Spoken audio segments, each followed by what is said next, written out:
Hi hello welcome to Shiva studios. Cinema వెండి తెరపై ఆయన ఒక సూపర్ స్టార్, కానీ ఇప్పుడు తమిళనాడు రాజకీయ తెరపై ఆయన ఒక రియల్ స్టార్.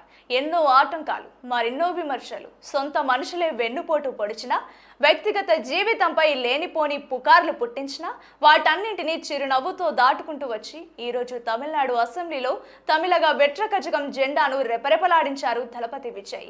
మొదటి ప్రయత్నంలోనే 100కు పైగా సీట్లు సాధించి కింగ్ మేకర్ కాదు, తానే కింగ్ అని నిరూపించుకున్నారు. అయితే ఈ రోజు మనం విజయ్ రాజకీయ విజయం గురించి మాత్రమే కాదు, ఆయన అఫిడవిట్ లో బయటపడిన షాకింగ్ ఆస్తుల వివరాలు, ఆయన వాడే లగ్జరీ కార్లు, ఆయన దగ్గర ఉన్న ఆ ఒక్క సామాన్యమైన బైక్ వెనుకున్న అసలు రహస్యం ఏంటో చూడబోతున్నాం. రాజకీయాల్లోకి వచ్చే ప్రతి నాయకుడు తన ఆస్తుల వివరాలు వెల్లడించడం కామన్, కానీ విజయ్ సమర్పించిన అఫిడవిట్ చూసి దేశం మొత్తం నోరెళ్లబెట్టింది.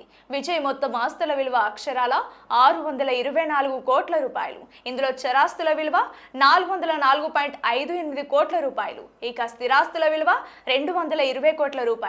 మరి ముఖ్యంగా గతేడాది అంటే 2024-25 ఆర్థిక సంవత్సరంలో ఆయన సంపాదన ఎంతో తెలుసా? 184.53 కోట్ల రూపాయలు. ఒక ఇండియన్ ఓవర్సీస్ బ్యాంక్ ఖాతాలోనే ఏకంగా 213 కోట్ల రూపాయల నగదు నిల్వలున్నాయి. అంటే మన హీరో గారు ఎంత పక్కాగా ప్లాన్ చేసుకున్నారో అర్థమవుతోంది. కేవలం తన కోసమే కాదు, తన కుటుంబ సభ్యులను కూడా కోట్లాది రూపాయల రుణాలిచ్చి అండగా నిలిచారు. విజయ్ లైఫ్ స్టైల్ అంటేనే ఒక రేంజ్ లో ఉంటుంది. ఆయన గ్యారేజ్ లో ఉన్న కార్ల లిస్ట్ చూస్తే ఎవరికైనా కళ్ళు తిరగాల్సిందే. 3.01 కోట్ల విలువైన టయోటా లెక్సస్ 350, ఇది ఆయనకు అత్యంత ఇష్టమైన కారు. 2 కోట్ల రూపాయల BMW i7 మోడర్న్ టెక్నాలజీకి కేర్ ఆఫ్ అడ్రస్. 1.63 కోట్ల రూపాయల టయోటా వెల్ఫైర్. షూటింగ్స్ కి వెళ్లాలన్నా, రాజకీయ పర్యటనలకైనా ఇది కంఫర్ట్ కింగ్. వీటితో పాటు BMW 530, మారుతి స్విఫ్ట్ కూడా ఉన్నాయి. కానీ వీటన్నిటి మధ్య ఒక విచిత్రమైన వాహనం ఉంది. దాని ధర కేవలం 67,400 రూపాయలు.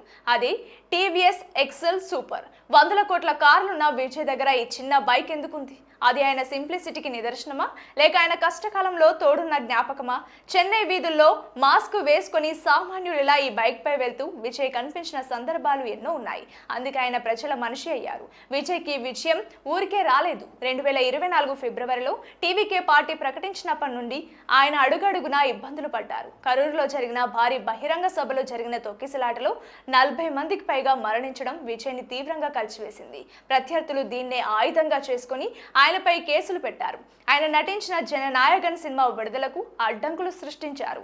వ్యక్తిగత జీవితం కూడా అల్లకల్లోలమైంది. హీరోయిన్ త్రిషతో ముడిపెడుతూ వచ్చిన పుకార్లు విజయ్ని మానసికంగా కుంగదీయాలని చూశాయి. కానీ విజయ్ ఒక్క మాట కూడా మాట్లాడలేదు. తన మౌనాన్నే సమాధానంగా మార్చుకున్నారు. తన పనితోనే అందరి నోళ్లు మూయించారు. విజయ్ రాజకీయ ప్రయాణం పూల బాట కాదు, ముళ్ళ బాట. అది కూడా ఆ ముళ్ళు సొంతింటి నుండే మొదలయ్యాయి. విజయ్ తండ్రి S.A. చంద్రశేఖర్ కొడుకును స్టార్ చేసిన వ్యక్తి. కానీ రాజకీయాల దగ్గరకు వచ్చేసరికి ఇద్దరి మధ్య ఆఘాతం ఏర్పడింది. తండ్రి ఒక పార్టీకి కొమ్ము కాస్తే విజయ్ తన సొంత సిద్ధాంతంతో తమిళగ వెట్రికజకం స్థాపించారు. ఒకానొక దశలో తండ్రిపైనే విజయ్ కోర్టుకు వెళ్లాల్సి వచ్చింది. నా పేరు మీద తండ్రి పార్టీ పెడితే నాకు సంబంధం లేదని విజయ్ ప్రకటించడం కోలీవుడ్ లో సంచలనం సృష్టించింది. తండ్రి ఓపెన్ గానే కొడుక్కి వ్యతిరేకంగా మాట్లాడారు. రాజకీయ విశ్లేషకులు ఏమన్నారంటే, కన్న తండ్రిని ఒప్పించలేనివాడు ప్రజలను ఎలా ఒప్పిస్తాడని. కానీ విజయ్కి తెలుసు ఇది తన యుద్ధం అని. అందుకే తండ్రి నీడ నుంచి బయటకు వచ్చి ప్రజల నీడలోకి వెళ్లారు. రాజకీయాల్లోకి వచ్చే సమయానికే విజయ్ వ్యక్తిగత జీవితం ఒక పెద్ద వివాదంలో చిక్కుకుంది. విజయ్ భార్య సంగీత ఎన్నో ఏళ్ల బంధం, కానీ సరిగ్గా ఎన్నికల వేళ ఆమె విడాకుల కేసు ఫైల్ చేయడం వెనుక ఏదో కుట్ర ఉందని ప్రచారం జరిగింది. హీరోయిన్ త్రిషతో విజయ్కి సన్నిహిత సంబంధాలున్నాయని, అందుకే సంగీత విడిపోవాలని నిర్ణయించుకుందని సోషల్ మీడియా కోడై కూసింది. త్రిషతో కలిసి విజయ్ దిగిన ఫోటోలు వైరల్ అయ్యాయి. కోట్లాది రూపాయల భరణం ఆఫర్ చేశారని వార్తలు వచ్చాయి. ప్రత్యర్థి పార్టీలు దీన్ని అస్త్రంగా చేసుకున్నాయి. తన కుటుంబాన్ని చక్కదిద్దుకోలేని వాడు రాష్ట్రాన్ని ఏమేల్తాడు అని ట్రోల్ చేశారు. కానీ ఇక్కడ విజయ్ పాటించిన స్ట్రాటజీ మౌనం.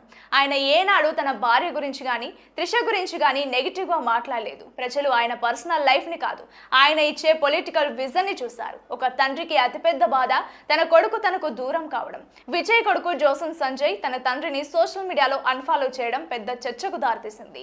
ఇంట్లో ఓట్లే పడవని కామెంట్స్ కి ఇది బలాన్నిచ్చింది. కానీ విజయ్ వీటన్నింటినీ భరించారు. తనను విమర్శించే ప్రతి నోటికి తన పార్టీ గుర్తుతో సమాధానం చెప్పారు. ఆంధ్రప్రదేశ్లో పవన్ కళ్యాణ్ కి కూడా ఇలాగే వ్యక్తిగత జీవితంపై దాడులు జరిగాయి. 3 పెళ్లిళ్లంటూ విమర్శించారు. కానీ పవన్ ఎలాగైతే ప్రజల కోసం నిలబడ్డారు, విజయ్ కూడా అలాగే నిలబడ్డారు. తమిళనాడు ప్రజలు సినిమా స్టార్ ని కాకుండా తమ